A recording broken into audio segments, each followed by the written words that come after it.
Y ahora veremos los test de función hepática. Las transaminasas son indicador de daño hepatocelular. Existen dos tipos de transaminasas, la TGP y la TGO. La TGE es mucho más específica que la TGO para indicar lesión a nivel hepática, ya que la TGO se encuentra también en otros tejidos como es el corazón, el músculo, el riñón y el cerebro. Así, por ejemplo, en un infarto miocardio, la TGO también estará incrementada. En la polimiositis o enfermedades inflamatorias del músculo también estará incrementada. En un DCB tipo infarto también estará incrementada la TGO. Veamos cuando la TGP está o es mayor que la TGO, entonces estamos frente a un cuadro hepático agudo.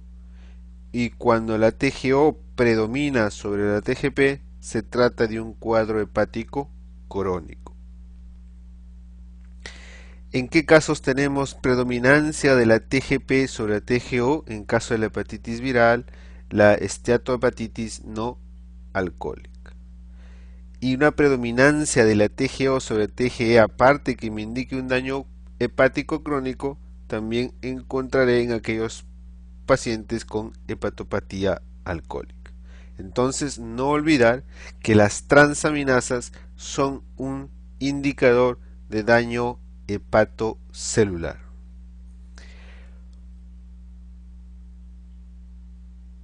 Otra molécula parte de los test de función hepática es la fosfatasa alcalina. La fosfatasa alcalina lo que me indica es colestasis. También se encuentra a nivel del hueso, intestino, riñón y placenta. Entonces, cuando dudemos que la fosfatasa alcalina es de origen hepático y sospechemos otro origen, para poder confirmar si esa fosfatasa alcalina es de origen hepático, debemos pedir otras pruebas más específicas como son la 5-nucleotidasa y la gamma glutamil transpeptidasa. Estas moléculas son mucho más específicas para colestasis que la fosfatasa alcalina. La albúmina es otro marcador no de síntesis hepática, pero se va a ver alterada en aquellos pacientes con insuficiencia hepática crónica.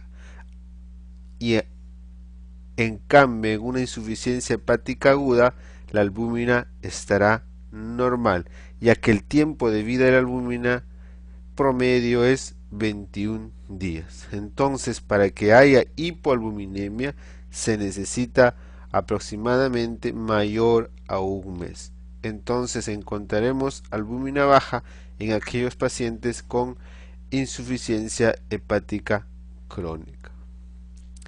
El tiempo de protrombina es el mejor marcador, el indicador más precoz de alteración de la síntesis hepática. Es por esta razón que el tiempo de protrombina se toma como criterio diagnóstico de insuficiencia hepática, ya sea aguda o crónica. El tiempo de protrombina rápidamente se prolonga, ¿no?, en todo proceso hepático, ya sea agudo o crónico. Incluso puede tardar algunas horas en incrementarse. Entonces, el marcador más precoz de daño hepático es el tiempo de protrombina. La bilirrubina es otra molécula parte del estudio de la función hepática y es producto del metabolismo del hemo. Se incrementa en aquellos casos de obstrucción biliar o alteraciones enzimáticas congénitas. Aquí debo remarcar algo, que las bilirrubinas no es lo mismo que colestasis. Hemos visto que el marcador de colestasis es la fosfatasa alcalina y no la bilirrubina. Eso quiere decir que no todo incremento de la bilirrubina significa colestasis. Puede haber cuadros independientes, ¿no? Cuadros de colestasis con hiperbilirubinemia o sin hiperbilirrubinemia. En este cuadro, entonces veremos los patrones de daño a nivel hepático. Tenemos tres patrones: el daño hepatocelular, el daño colestásico y la hiperbilirubinemia aislada. En este último caso, en la hiperbilirubinemia aislada, lo único que se encuentra alterado es la bilirrubina, siendo normales el resto de moléculas, la TGO, la fosfatasa alcalina y el tiempo de protrombina. Entonces, en la hiperbilirubinemia aislada, lo único que se encuentra prolongada es la bilirrubina total. Veamos qué pasa en el daño hepatocelular. Como dijimos, el marcador de daño hepatocelular es las transaminasas. Por lo tanto, encontraremos un incremento más de 4 veces el límite superior normal en el daño hepatocelular, en este caso agudo, ya que en el crónico las transaminasas se elevan levemente entre 2 a 3 veces el límite superior normal, o en todo caso no, las transaminasas son normales cuando el daño hepático crónico es muy severo, en el cual hay gran destrucción del parénquima hepático, de tal manera que ya no hay transaminasas elevadas, porque ya no hay hepatocitos viables de donde provengan estas transaminasas. En el daño hepatocelular existe un cierto incremento de la fosfatasa alcalina, pero que no supera los 4 veces el límite superior normal, y a nivel de la bilirrubina también no estará incrementado mayor de 5 veces. ¿Y qué pasa en el patrón de daño de tipo colestásico? El marcador de colestasis es la fosfatasa alcalina, por lo tanto los valores estarán más de 4 veces el límite superior normal, y habrá también un incremento de las transaminasas, pero nunca van a superar los 4 veces del límite superior normal. La bilirrubina total estará más de 5 veces el límite superior normal. Entonces, como vemos, en el daño hepatocelular habrá también un incremento de la fosfatasa alcalina, y en el daño colestásico también habrá un ligero incremento de transaminasas. Cuando exista transaminasas más de 4 veces el límite superior normal y fosfatasa alcalina más de 4 veces el límite superior normal, entonces diremos que estamos frente a un patrón mixto, tanto por daño hepatocelular y colestasis. Y el ejemplo clásico de este tipo de hallazgo es la hepatitis viral A tipo colestásica, en el cual encontramos transaminasas de más o menos 10 veces el límite superior normal, con fosfatasa alcalina más de 4 veces el límite superior normal. Acá al final muestro el tiempo de protrombina, y acá me refiero a la respuesta al tiempo de protrombina a la vitamina K. En un paciente con colestasis y daño hepatocelular, en ambos casos el tiempo de protrombina está prolongado. Pero si yo administro vitamina K a un paciente con colestasis, entonces ese tiempo de protrombina va a normalizar completamente. En cambio, si yo administro vitamina K a un paciente con daño hepatocelular, ese tiempo de protrombina va a mejorar, pero nunca va a normalizar, porque aquí ya estamos frente a un problema de síntesis hepática de los factores de coagulación. Mejorará ese tiempo de protrombina dependiente de colestasis. Para que me entiendan mejor, ustedes habrán visto en su práctica clínica que a todo paciente cirrótico le estamos administrando vitamina K. Entonces, ¿cuál es la explicación? ¿Para qué administramos vitamina K si un paciente con daño hepatocelular ya no puede producir factores de coagulación? Sería innecesario administrarle vitamina K, ¿no? Pero lo que ocurre es lo siguiente, que en todo daño hepatocelular, además de existir incremento de las transaminasas, también hay incremento de la fosfatasa por una colestasis secundaria al daño hepatocelular. Esto es la explicación del por qué se administra vitamina K. La vitamina K es para corregir el tiempo de protrombina dependiente de esta colestasis. Es por eso que cuando uno administra vitamina K, logra mejorar el tiempo de protrombina que depende de la colestasis, pero no mejorará el tiempo de protrombina que depende del daño hepatocelular. Para que me entienda mejor, si tenemos un tiempo de protrombina elevado en 100, 70 dependerá del daño hepatocelular y 30 de la colestasis. Cuando yo administre vitamina K, mejoraré ese tiempo de protrombina dependiente de fosfatasa alcalina o de colestasis, que es 30. Por lo tanto, el tiempo de protrombina final después de administrar vitamina K será de 70. Mejorará de 100 a 70, pero nunca va a normalizar. Veamos las causas de daño hepatocelular. Tenemos las hepatitis infecciosas de tipo viral, las hepatitis A, B, C, D, E, son virus hepatotróficos. El órgano blanco es el hígado, y tenemos además otros virus cuyo órgano blanco es otro órgano, pero como repercusión sistémica de la infección puede producir además daño hepático, y estos son el citomegalovirus, el herpes virus, el Epstein-Barr virus, el herpes virus y el virus de la varicela zoster. También tenemos las hepatitis autoinmunes, en el cual existe autoanticuerpos contra el hepatocito. Este tipo de patología se sospecha en pacientes mujeres de edad media de la vida. Otra causa de daño hepatocelular son las drogas y toxinas, entre ellos a la cabeza va el alcohol y el acetaminofén. Otra causa tenemos al hígado graso no alcohólico, esteatohepatitis no alcohólicas, que se presenta en pacientes con diabetes mellitus, obesidad y dislipidemia. Daño hepatocelular de causa vascular, puede ser isquémica o congestiva.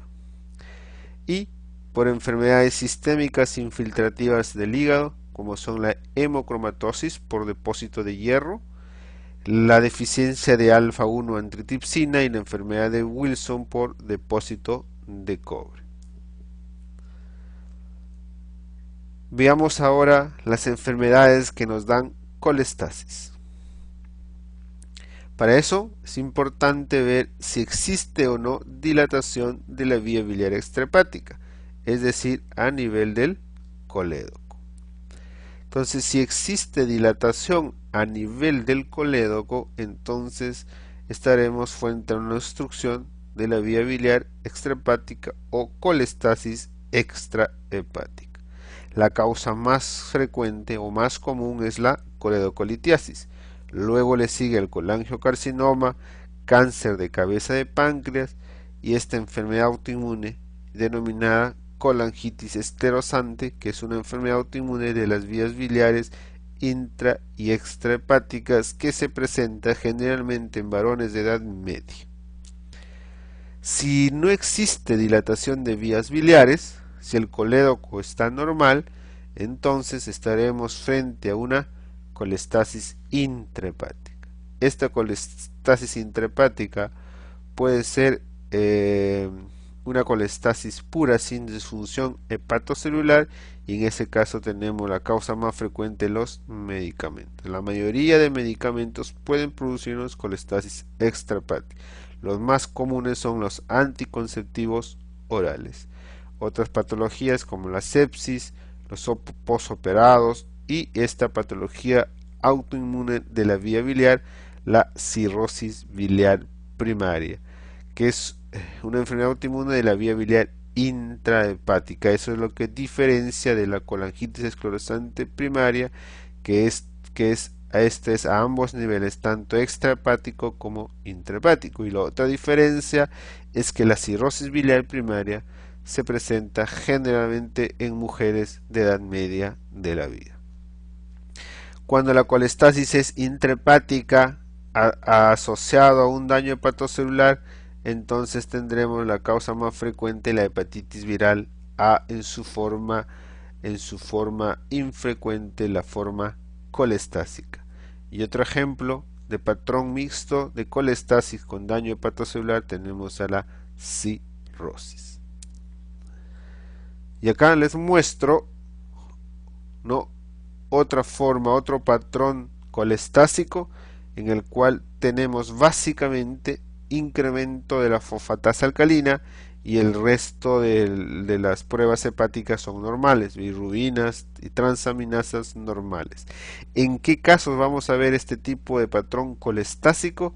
En aquellas neoplasias hepáticas, hepatocarcinoma o metástasis al hígado, las enfermedades granulomatosas como la tuberculosis, sarcoidosis, histoplasmosis, en aquellos abscesos hepáticos ya sea amebiano o bacteriano, y también como causa de medicamentos, en este caso los más frecuentes son los anticonceptivos orales. Y por último, acá tenemos el patrón de daño en el cual encontramos solamente una hiperbilirrubinemia aislada, siendo el resto de exámenes normales. Si esa hiperbilirrubinemia es de tipo directo conjugada, estaremos frente a trastornos congénitos en la cual hay defecto en la excreción de la bilirrubina conjugada del hepatocito al canalículo biliar, y estas son dos entidades, el Dubin-Johnson y el Roton, hiperbilirrubinemia directa o conjugada. En cambio, si estamos frente al otro tipo de hiperbilirrubinemia indirecta, entonces pensaremos en trastornos enzimáticos de la conjugación. Habrá incremento de la bilirrubina indirecta y hay dos síndromes, el síndrome de Gilbert y el del Krüger-Najar. El cuadro típico del paciente con enfermedad del Gilbert es ictericia episódica, generalmente desencadenado por el ejercicio o el alcohol, y la bilirrubina total nunca supera los 5 miligramos por decilitro. Y en esta otra parte mencionamos las causas de hiperbilirrubinemia aislada, que son las hemólisis, que nada tiene que ver con la función hepática, son otras causas de hiperbilirrubinemia indirecta. Veamos ahora la insuficiencia hepática aguda. Cuando sospechamos en insuficiencia hepática aguda, cuando el paciente, además del incremento de las transaminasas, va a presentar encefalopatía, ¿no?, trastorno del sensorio, que va desde la confusión o univulación hasta el coma, y trastornos hemorrágicos. La insuficiencia hepática o fulminante se desarrolla en un periodo aproximadamente de 8 semanas y la podemos subdividir en tres tipos. Será una insuficiencia hepática hiperaguda cuando se desarrolla antes de los 7 días, aguda entre los 8 días y al mes, y subaguda mayor de un mes. Y se denominará insuficiencia hepática crónica cuando se presenta después de 6 meses. ¿Cuáles son las causas más frecuentes de insuficiencia hepática aguda? Tenemos la viral y las drogas o medicinas como el acetaminofén, y en nuestro medio los medicamentos utilizados para el tratamiento de la tuberculosis, y tenemos dos drogas hepatotóxicas, la isoniazida y la rifampicina. Entre la causa viral, que es la causa más frecuente, pueden dar todos los virus, de A hasta la E, que son los virus hepatotrofos, así como aquellos virus no hepatotrofos, como son virus herpes virus, Epstein-Barr, citomegalovirus. También puede ser de origen vascular, que es ya causa infrecuente, como una hepatitis isquémica o un síndrome de Budd-Chiari, por obstrucción de las venas suprahepáticas o vena cava inferior, por un tumor mediastinal o un tumor pulmonar. La hepatitis autoinmune es una enfermedad que se presenta básicamente en mujeres entre 20 a 40 años. Otras enfermedades más raras son las enfermedades infiltrativas de depósito, como enfermedad de Wilson, depósito de cobre, o hemocromatosis, depósito de hierro, hígado graso del embarazo, síndrome de HELLP, síndrome de Reye. Y existe un 20% de pacientes con insuficiencia hepática en el cual no se encontrará una causa específica que explique la insuficiencia hepática aguda. Será de tipo idiopático. Inicialmente, un paciente con insuficiencia hepática crónica se va a presentar con manifestaciones inespecíficas, náuseas, vómitos, malestar general e ictericia.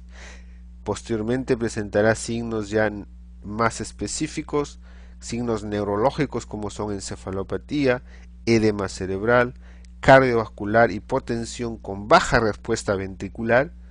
A nivel pulmonar puede haber edema pulmonar, lo que me llevará a una alcalosis respiratoria. A nivel gastrointestinal podemos encontrar sangrado gastrointestinal, pancreatitis aguda. A nivel renal puede desencadenarse el síndrome hepatorrenal, y como sospechamos que un paciente con insuficiencia hepática está desarrollando síndrome hepatorrenal, cuando empieza a incrementarse la urea y creatinina sin causa aparente. También habrá hiponatremia, hipocalemia, hipofosfatemia. A nivel hematológico tendremos coagulopatía, hemorragias, porque hay trastorno en la síntesis de los factores de coagulación. 90% de los pacientes con insuficiencia hepática aguda cursan con algún tipo de infección. Adicionalmente encontraremos hipoglicemia por el daño hepatocelular, en el cual ya no hay el glucógeno, que es importante para mantener niveles de glicemia adecuados. Además encontraremos acidosis metabólica. Entre el plan de trabajo, solicitaremos toda la serología viral para confirmar si es o no causa viral como parte de la insuficiencia hepática aguda. También debemos ver si existe o no antecedente de consumo de fármacos como el acetaminofén. También tendremos que solicitar pruebas de imágenes para descartar alguna patología tumoral a nivel hepático, y otras pruebas para descartar patología autoinmune como la hepatitis autoinmune, para lo cual solicitaremos anticuerpos antinucleares y antimusculo liso, ceruloplasmina y cobre para descartar enfermedad de Wilson. Finalmente, solicitaremos una biopsia hepática para llegar a determinar la causa de la insuficiencia hepática aguda. El tratamiento debe realizarse en una unidad de cuidados intensivos, ya que estos pacientes son potenciales a ir a trasplante hepático si la evolución es desfavorable. Debemos tratar el edema cerebral con manitol, barbitúricos. La coagulopatía. Para tratar la coagulopatía podemos usar vitamina K, plasma fresco congelado, crioprecipitados. Hay que manejar las infecciones si lo hubiera con tratamiento de amplio espectro, imipenem y cefalosporinas de tercera generación. Y si la evolución es desfavorable, el paciente debería ir a trasplante hepático. ¿Cuál es el pronóstico, la sobrevida de todo paciente con insuficiencia hepática aguda? Aproximadamente un 50%. O sea, la mortalidad es alta, 50% 60% de pacientes con insuficiencia hepática aguda se van a morir. ¿Y cuáles son esos factores de mal pronóstico? Entonces tenemos la edad menor de 10 años o mayor de 40 años. Causas diferentes al acetaminofén, ¿no? O la hepatitis A y B. Cuando el paciente presenta encefalopatía grado 3 o 4, también es de peor pronóstico. Grado 3 o 4 significa que el paciente está en sopor o coma. Cuando el tiempo de protrombina está prolongado y las bilirrubinas totales están mayor de 17.5, entonces también son factores de mal pronóstico con alta mortalidad. Si el paciente va a trasplante hepático, el tiempo de sobrevida promedio al año es mayor del 60%. Veamos ahora la hepatitis viral. En este cuadro les quiero mostrar cómo son las manifestaciones clínicas, cómo van apareciendo en las diferentes partes de la historia natural de una hepatitis viral en general, independientemente de la causa. La primera fase es el periodo de incubación, en el cual el germen empieza a replicarse, teniendo su máxima replicación en la fase ictérica. En la fase preictérica lo que vamos a tener es elevación de las transaminasas y empiezan a aparecer los síntomas inespecíficos como son náuseas, vómitos, anorexia, malestar, fatiga. En la fase ictérica, por supuesto, tendremos incremento de las bilirrubinas. Y acá tenemos los anticuerpos. Este es el anticuerpo de tipo IgM, que se incrementará con su pico máximo en el nivel de la fase ictérica, luego irá disminuyendo para desaparecer en meses, dependiendo del tipo de hepatitis. Y acá tenemos el anticuerpo IgM, que se mantendrá en el tiempo, pudiendo permanecer por muchos años o por toda la vida, dependiendo también del tipo de hepatitis. Entonces, no olvidar las fases. La primera es la periodo de incubación, la fase preictérica, la fase ictérica, luego viene la etapa de convalescencia. Veamos entonces la hepatitis viral A.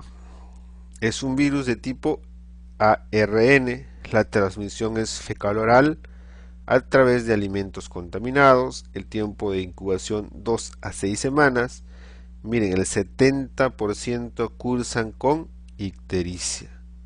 Entonces, en la hepatitis A no va a haber mucho problema en el diagnóstico, porque la mayor parte de pacientes van a cursar con ictericia, a diferencia de la hepatitis B o C, en el cual solamente un 30% cursan con ictericia, siendo el resto anictéricos con síntomas inespecíficos. La otra cosa importante a mencionar en la hepatitis viral A es que no produce cronicidad, no va a ir a cronicidad. La mayoría de pacientes se van a curar. ¿Cómo se hace el diagnóstico? Simplemente se pide anticuerpos antivirus de la hepatitis A. IgM será positivo cuando la infección es aguda y el tipo IgG será positivo cuando hubo una infección antigua. Para prevenir la hepatitis B ya se dispone de vacunas. Se vacuna a los niños mayores de 2 años o en alto riesgo y se pone 2 dosis, una en el tiempo cero y la otra en 6 a 12 meses. Miren acá, vamos a tener el virus de la hepatitis A en heces más o menos casi hasta el tercer mes, 2 meses y medio hasta el tercer mes. Entonces quiere decir que en toda esta época, en todo este periodo de tiempo, el paciente es contagiante, porque va a estar eliminando el virus a través de las heces. Los síntomas inespecíficos que se presentan en la etapa aguda de la enfermedad, así como la ictericia, pueden permanecer aproximadamente por 1 a 2 meses. Las transaminasas también se elevan al primer mes, luego van decayendo, ¿no?, conforme va transcurriendo el tiempo. Y miremos qué pasa con los anticuerpos. Lo mismo acá, esta línea entrecortada me indica el IgM, anticuerpo antivirus hepatitis A IgM, que va disminuyendo y que desaparece alrededor del octavo mes. En cambio, el anticuerpo antivirus hepatitis B IgG no permanecerá por muchos años positivo. El virus de la hepatitis B, la transmisión es a través de la sangre, a través de las relaciones sexuales o perinatal. Este virus es tipo virus DNA, es el único virus DNA. El resto de las hepatitis A, C, D y E son de tipo ARN. Entonces el único virus ADN es el hepatitis viral B. Su periodo de incubación es de 1 a 6 meses, siendo un promedio de 2 a 3 meses. Existen manifestaciones extrahepáticas como la panarteritis nodosa, la glomerulonefritis membrano proliferativa y la dermatitis. Veamos con respecto a la historia natural. En la infección aguda, en la hepatitis aguda, 70% son subclínicos, con síntomas inespecíficos como pueden ser dolor en hipocondrio derecho, náuseas, vómitos, malestar general, algún tipo de dispepsia. Y solo 30% de los pacientes van a presentar ictericia.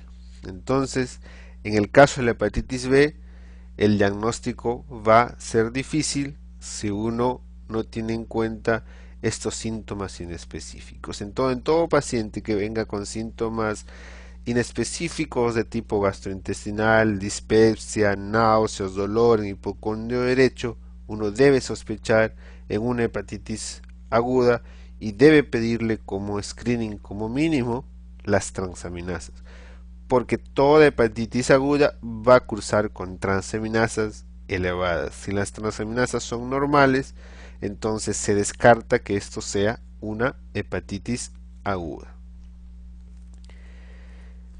Veamos, miren, 1% de pacientes con hepatitis aguda cursan con hepatitis fulminante.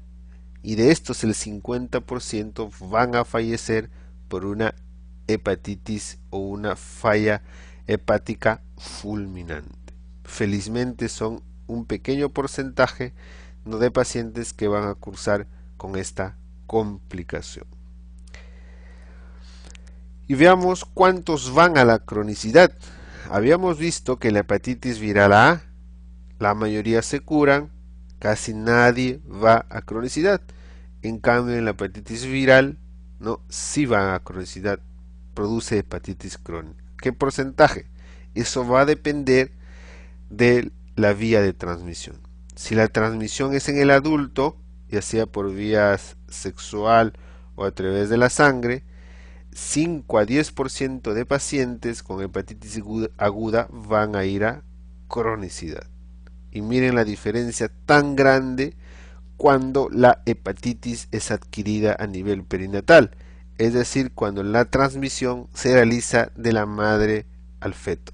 Más del 90% de estos pacientes que adquieren la hepatitis aguda a nivel perinatal van a ir a cronicidad. 90% de pacientes van a cronicidad.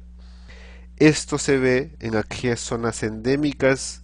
En el caso de nuestro país se ve a nivel de Ayacucho, Huanta, Abancay, Andahuaylas y toda la zona de la selva, que es zona tropical, donde la hepatitis B es de tipo endémica.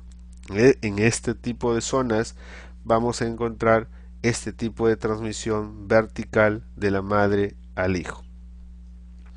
Entonces es común, ¿no?, ver en pacientes que provienen de zonas endémicas una cirrosis hepática o un hepatocarcinoma en gente joven de 18 a 20 años, porque estos sujetos tuvieron hepatitis B desde el nacimiento, pero que han cursado subclínicos o asintomáticos, y recién hacen síntomas cuando ya presentan cualquiera de estas dos complicaciones, el hepatocarcinoma o la cirrosis hepática. Entonces, en este gráfico veamos, ¿no? Miren ustedes que el antígeno de superficie puede permanecer alto hasta el quinto o sexto mes, ¿no? En el cual desaparece. Entonces acá hay algo importante que debemos recordar en la hepatitis B. En la hepatitis B, este punto de 6 meses es importante porque es el punto de corte para definir si una hepatitis va o no a la cronicidad. ¿Qué quiero decir con esto? Si un paciente con hepatitis aguda B es diagnosticado acá en el mes 0, tiene 6 meses, ¿no? Es el tiempo necesario para que el paciente haga seroconversión o sintetice, ¿no?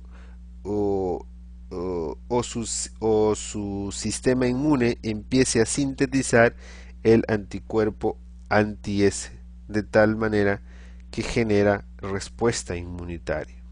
Si aparece el anti-S, entonces este paciente se ha curado porque el antígeno de superficie va a desaparecer. Entonces, en el sexto mes yo ya no debo encontrar antígeno de superficie y debo encontrar síntesis del anticuerpo anti-S. En este caso, entonces se dice que es un paciente curado al sexto mes. Pero si al sexto mes persiste el antígeno de superficie y el anti-S no se ha sintetizado, no se ha producido, entonces decimos que ese paciente ya pasó a formar parte del diagnóstico de hepatitis crónica. Y este gráfico es para mostrarles el periodo ventana que existe en las hepatitis B. En el periodo ventana, que aproximadamente está entre el quinto y sexto mes, lo único que se va a encontrar positivo es el anticore, ya que el antígeno de superficie ya desapareció, el anti-E también. El anti-E si está recién empezándose a sintetizar a partir del sexto mes, de tal manera que en el periodo ventana, en este periodo ventana, no solamente encontraremos el anticuerpo anticore, solamente el anticore. Y si uno solicitaría antígeno de superficie a este nivel, podría ser negativo y estar pensando que el paciente no tiene hepatitis, pero sino que está en el periodo de ventana. Por eso es importante en todo paciente, para hacer screening de hepatitis B, no solo solicitar antígeno de superficie, sino también el anticuerpo anticore. Entonces, si el antígeno de superficie es negativo y el anticore es positivo, significa que estamos ante una infección aguda, pero en su periodo ventana. Pero si los dos son negativos, significa que el paciente no tiene hepatitis. Muy bien, en esta tabla vamos a ver los diferentes tipos de infección por hepatitis B. Primero debemos indicar que el antígeno de superficie indica infección, ya sea aguda o crónica. El antígeno E indica replicación o actividad de la hepatitis. Si el antígeno E es positivo, significa que ese paciente tiene gran replicación viral. Por otra parte, el anti-S, ¿no?, es un anticuerpo contra el antígeno de superficie, va a estar positivo cuando ya no existe antígeno de superficie, porque el anti-S es una respuesta inmunitaria. Esto va a eliminar a los antígenos de superficie. Entonces lo mismo va a pasar con el antígeno E. Si el anticuerpo anti-E es positivo, es porque ya no existe el antígeno E. Entonces estos dos, tanto el antígeno E como el anti-E, siempre se van a comportar de manera inversa. Muy bien, entonces veamos qué pasa en una infección aguda, una hepatitis aguda. Entonces, diremos que el antígeno de superficie tiene que ser positivo porque existe una infección, una hepatitis aguda, tiene que ser positivo. El anti-S, por lo tanto, tendrá que ser negativo porque todavía no se ha generado la respuesta inmunitaria. El anticore que se encuentra será de tipo IgM. El antígeno E está positivo porque el virus se está replicando en esta etapa de hepatitis viral aguda, y el anti-E será negativo, y la carga viral medido por DNA también será positivo. Entonces, este es el perfil de un paciente con hepatitis aguda. ¿Y qué pasará en un paciente con hepatitis crónica? Es muy parecido. Miren ustedes, habrá antígeno de superficie positivo, el anti-S negativo. Lo mismo, habrá antígeno E positivo, el anti-E negativo y carga viral positivo. Lo único que diferencia una hepatitis aguda de una hepatitis crónica, fíjense acá, es el anticore. El anticore IgG estará presente en los pacientes con hepatitis crónica y el anticore IgM estará presente en los pacientes con hepatitis aguda. Muy bien. Y veamos que hay dos tipos de hepatitis crónica. Una hepatitis crónica en el cual el antígeno E es positivo y otra hepatitis crónica en el cual el antígeno E es negativo. A esta hepatitis crónica en el cual el antígeno E es positivo se denomina hepatitis crónica activa porque hay gran replicación viral. Clínicamente este paciente va a cursar con reagudizaciones de ictericia y elevación de transaminasas y el pronóstico es malo. El paciente va a ir a corto plazo a cirrosis hepática o a hepatocarcinoma. En cambio, este otro tipo de hepatitis en el cual el antígeno es negativo se llama hepatitis crónica persistente. El curso clínico es subclínico o asintomático y el tiempo en que va a demorar para llegar a cirrosis hepática o a hepatocarcinoma será mucho mayor que en la hepatitis crónica activa. Veamos entonces cómo es el perfil viral en este tipo de hepatitis. En la hepatitis crónica activa, el antígeno de superficie será positivo, el anti-S negativo, anticore IgG positivo, el antígeno E es positivo y el anti-E negativo. Esta es la única diferencia entre una hepatitis crónica activa y una hepatitis crónica persistente. Es el antígeno. En el primer caso será positivo el antígeno E, en el segundo caso, en la hepatitis crónica persistente, el antígeno E es negativo. Entonces, la única diferencia. Veamos entonces en un paciente en el cual se ha recuperado, se ha curado de una hepatitis aguda. Entonces, si se ha curado, ya no hay infección, por lo tanto el antígeno de superficie es negativo. Como se ha curado, ya tiene que sintetizar, hay respuesta inmunitaria, por lo tanto el anti-S es positivo, el anticore es positivo, el antígeno E es negativo, el anti-E es positivo, la carga viral ya es negativo porque ya no hay infección. Entonces este paciente es un paciente que ha pasado de hepatitis aguda y ya se curó. Es un paciente curado de hepatitis aguda. Antígeno de superficie negativo, anti-S positivo y anticore positivo. Y miren, ¿qué pasa con los pacientes que han sido vacunados? En todos aquellos pacientes que han sido vacunados, que se le ha administrado antígenos de superficie atenuados en la vacuna, lo único que van a presentar positivo, vean ustedes, el anti-S. El resto es negativo. Solamente el anti-S es positivo en un paciente vacunado. En el periodo ventana, como ya mencionamos, se presenta entre el quinto y sexto mes de un paciente con hepatitis aguda. Lo único que será positivo será el anticore IgM, siendo el resto negativo. También, por supuesto, la carga viral tiene que ser positivo porque estamos frente a un paciente con hepatitis aguda.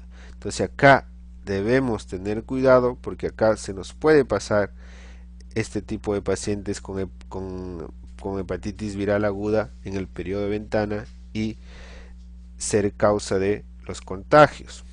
Entonces, cuando yo quiero hacer un adecuado screening de un paciente, debería solicitar tanto el antígeno de superficie como el anticore. Si esos dos son negativos, ahí existe demostración suficiente para decir que el paciente no tiene hepatitis aguda.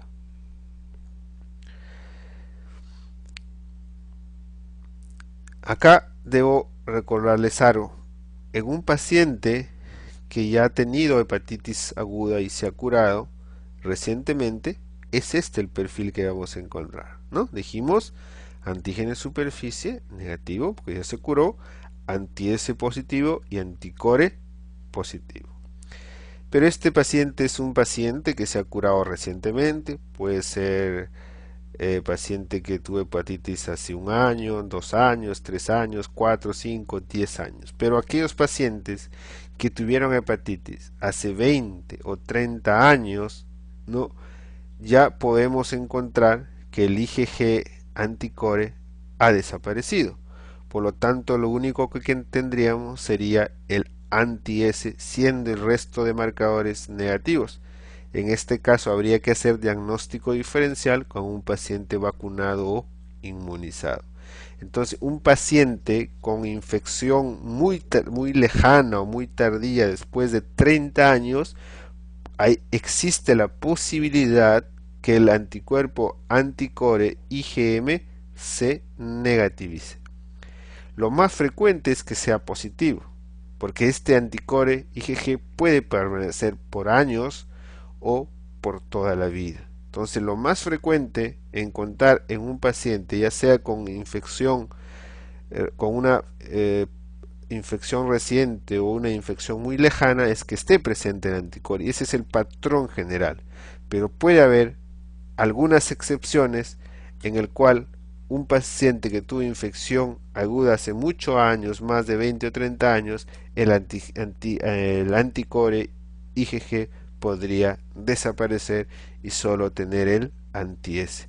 En ese caso va a ser difícil saber, ¿no?, si el paciente es un paciente con infección muy lejana pasada o es un paciente vacunado o inmunizado. Para eso será importante la anamnesis. Muy bien, ¿cuál es el tratamiento de la hepatitis viral B? Si es aguda, no necesita ningún tratamiento, solo algunas medidas de soporte y sintomáticas. Si es crónica, sí se va a indicar tratamiento con antivirales, como son el interferón alfa, el lamivudine, telvivudine o adefovir. ¿Y para qué se indica tratamiento antiviral en aquellos pacientes con hepatitis crónica? Es para evitar que estos pacientes vayan a desarrollar insuficiencia hepática crónica o cirrosis hepática o hepatocarcinoma. Entonces se ha demostrado que en aquellos pacientes con hepatitis crónica que reciben antivirales se disminuye grandemente la posibilidad de estos pacientes desarrollen complicaciones como la cirrosis o el hepatocarcinoma. ¿Y en qué tipos de pacientes está indicado el tratamiento antiviral?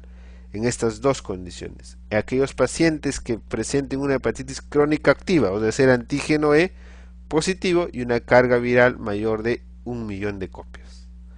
Y el otro caso en que el antígeno E sea negativo, o sea, es una hepatitis crónica persistente con una carga viral de 100.000 colonias o más, pero tienen adicionalmente transaminasas elevadas, más de 2 veces el límite superior normal, o inflamación en la biopsia, entonces estaremos hablando que estamos frente a un paciente con indicación de tratamiento para hepatitis crónica. La hepatitis C, ¿no?, es una hepatitis cuyo mecanismo de transmisión es muy parecido a la hepatitis B, puede ser por sangre, transmisión sexual, y hay un 20% en el cual no se sabe cómo es el mecanismo de transmisión. El periodo de incubación es de 1 a 5 meses, un promedio de 2 meses. Al igual que la hepatitis B, existen manifestaciones extrahepáticas como son la crioglobulinemia, glomerulonefritis membranoproliferativa, linfoma, porfiria cutánea tarda. Miren, en la historia natural, una hepatitis C aguda, el 75% es subclínico. Se parece mucho a la hepatitis B, ¿no? Solamente un 30% son ictéricos. Entonces, también aquí existe la dificultad diagnóstica. Y la hepatitis fulminante es rarísimo. Si en la hepatitis B la frecuencia de una hepatitis fulminante y insuficiencia hepática aguda era menor al 1%, aquí es bien raro. La hepatitis crónica, en cambio, es frecuente, ¿no? El porcentaje de un paciente que desarrolla hepatitis aguda pase a cronicidad es de 50-80%. Es mucho más alta que la hepatitis B. La hepatitis B, 5 a 10% van a cronicidad. En cambio, la hepatitis C va del 50 al 80%. Esa es una diferencia. Tienden a ir más a cronicidad los hepatitis con virus C. De estos pacientes con hepatitis crónica, el 20 a 30% desarrollarán cirrosis. Y de estos pacientes con cirrosis, 2 a 5% desarrollarán hepatocarcinoma. Esta es otra diferencia con la hepatitis B.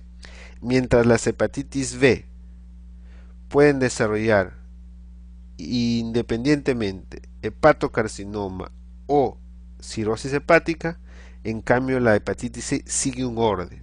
Primero desarrolla hepatitis crónica, luego va a cirrosis y finalmente a hepatocarcinoma. Sigue siempre este orden, en cambio la hepatitis viral B no. Puede ir de frente a cirrosis o de frente a hepatocarcinoma. Veamos entonces ahora las preguntas que han venido sobre hepatitis.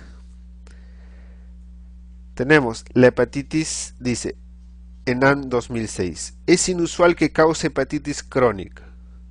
Veamos, citomegalovirus puede producir hepatitis crónica. Los fármacos pueden producir tanto hepatitis crónica como aguda. El alcohol, hepatitis crónica. El virus A no produce hepatitis crónica, solo produce hepatitis aguda. La mayoría de pacientes con hepatitis A se cura. El virus C sí va a la forma crónica. Por lo tanto, la alternativa es la D.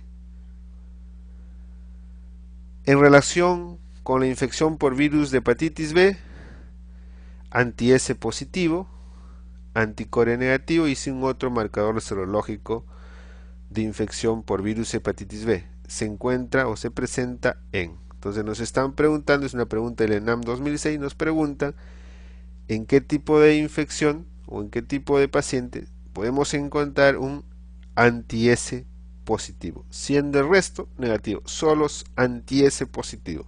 Entonces cuando tengo esta información, lo primero que se me viene a la cabeza es pensar que estoy frente a un paciente vacunado, ¿no? Entonces una posibilidad es que estemos frente a una vacunación reciente para hepatitis B, como es la alternativa D. Pero hay otra posibilidad que yo les mencioné. ¿Cuál era? Aquellos pacientes con infección crónica, con infección antigua por hepatitis B, o sea, una infección lejana, pasada, generalmente después de 30 años, puede que desaparezca el anticore, de tal manera que solo queda el anti-S positivo. Entonces la otra alternativa que podría ser es una infección por virus hepatitis B en el pasado lejano o tardío, después de 20 o 30 años, porque en la infección por virus de hepatitis B en el pasado reciente, o sea, recientemente, que puede ser 1 año, 2 años, el anticore siempre va a estar presente. En algunos casos raros, en el cual ha pasado muchísimos años de la infección, el anticore podría desaparecer. Entonces, existen dos alternativas probables, la D o la E. Pero miren que el enunciado es claro, dice en relación con la infección por virus de hepatitis B. Entonces se trata de una paciente que tuvo una infección por virus de hepatitis y tengo un anti-S positivo, entonces la única alternativa acá correcta sería la alternativa E, que es una infección por virus de hepatitis B en el pasado lejano. Si no hubiera este enunciado que está resaltado en amarillo, lógicamente que la alternativa podría ser cualquiera de ellos, porque no sabría diferenciar o si es porque es un paciente inmunizado o si es porque es un paciente que tuvo una infección en el pasado lejano. Para eso es importante la anamnesis, el antecedente que hubo vacunación o el antecedente que hubo infección por virus de hepatitis B. Si no, no podría saber, ¿no?, a cuál de los dos casos o frente a qué caso estoy. Es por eso que el enunciado de la pregunta inicial me dice que estoy frente a una infección por virus de hepatitis B. El diagnóstico de hepatitis viral B aguda se realiza, es una pregunta del ENAM 2000, por presencia de antígeno de superficie, verdadero. Detección del virus de hepatitis B, DNA por reacción de la cadena polimerasa, verdadero. Detección del RNA virus hepatitis B, no puede ser detección de RNA porque el virus hepatitis B es virus DNA, es el único virus DNA. Desaparición del anticore o elevación del anticore, esos no son marcadores de infección. Los únicos que me indican infección es la presencia del antígeno de superficie o detección de la carga viral por PCR. Pero usualmente en la clínica lo que usamos nosotros para hacer el diagnóstico rutinario de una hepatitis viral es detectar la presencia del antígeno de superficie. Entonces esa sería la respuesta. La detección de carga, que también nos serviría para el diagnóstico, pero más que nada esta prueba se usa para ver si indicamos o no tratamiento en un paciente con hepatitis crónica, para dosar la carga viral y ver si indicamos o no tratamiento antiviral. 4. ENAM 2005. La efectividad de la vacuna contra la hepatitis B, ya la dijimos. ¿Cómo sé que el paciente que ha sido vacunado está protegido? Entonces le doso el anti-S. El anti-S, no olvide. Si un paciente no ha recibido la dosis completa de una vacunación, de repente recibió solamente 2 dosis y le falta una tercera dosis, para evaluar si le indicamos nuevamente el régimen de vacunación, primero pedimos un anti-S. Si el anti-S estaría positivo en este paciente, ya no requiere mayor vacunación ni completar su tercera dosis. Pero si este paciente sale negativo, tiene que recibir nuevamente su régimen de 3 dosis de vacuna